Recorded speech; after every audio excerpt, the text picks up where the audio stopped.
Time for some 100% flame grilled beats. Oh! Hi, my name's Sam Battle and I am LookMumNoComputer on the internet. I'm a musician and I make electronic instruments. And these are the tools that I use to make these things. So I'm known for machines like the Furby organ, 1000 oscillator Megadrone, Gameboy Megamachine, flamethrower organ, things like that. Clean it, Henry, clean it good.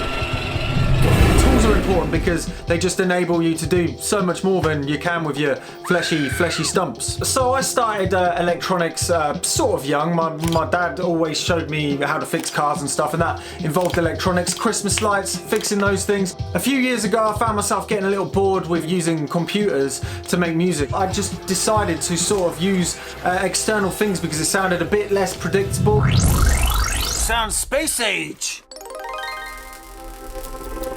This is a soldering iron and this is a pair of scissors. I use these quite a lot. Soldering iron obviously to make electronic circuits and scissors to snip them. This is all you really need to do electronics. So the soldering iron heats up solder. It melts and makes the connection, the electrical connections, quite permanent and stuff. So it's really useful for making electronics. It's sort of like metal glue. It just conductive glue and sticks it all together, and this is basically the basis of, you know, computers and the modern world. So there's a big machine that I built called the Gameboy Megamachine. For the Gameboy Megamachine, obviously, I used plenty of solder, probably a whole roll worth of it. It's basically 50 Game Boys that are wired together to make a big digital analog synthesizer. So it sort of runs and works like synthesizers like behind me, but it's made of Game Boys. And it sounds really quite strange and bizarre because it's got that kind of nostalgic feel, but it's really thick and fat sounding. You're basically able to turn a Game Boy into a synthesizer, and then you can make them all do different things, and just sounds a bit ridiculous. You sort of need maybe a wire, just a wire, and then what you do is you start just making connections on the circuit board and just seeing what happens. And then after that you can build onto it a little bit further, maybe using an oscilloscope. This is my trusty oscilloscope. I've owned this for like 8 years. I've got a few more oscilloscopes now, but I always find myself using this trusty steed. And this is quite good for kind of watching what parts of the circuit are doing. You get like little waves on it. I've owned this probably ever since I actually started electronics. I was on eBay and it turned up, and this one still works even though it is about 40 years old.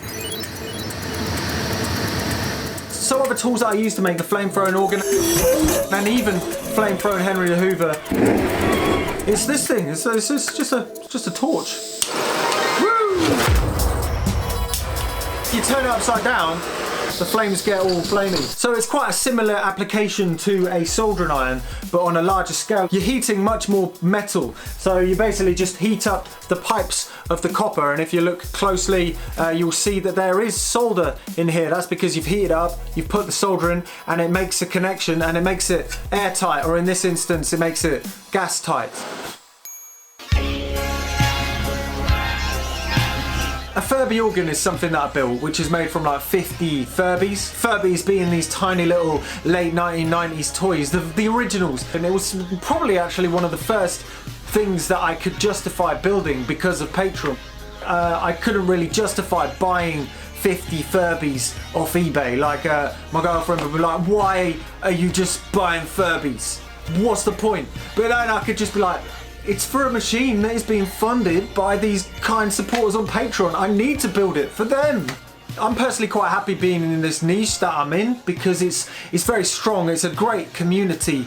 I'm just happy building, potentially inspiring people to sort of take their own path and try and build things, try and make music and stuff, and really go for it, you know?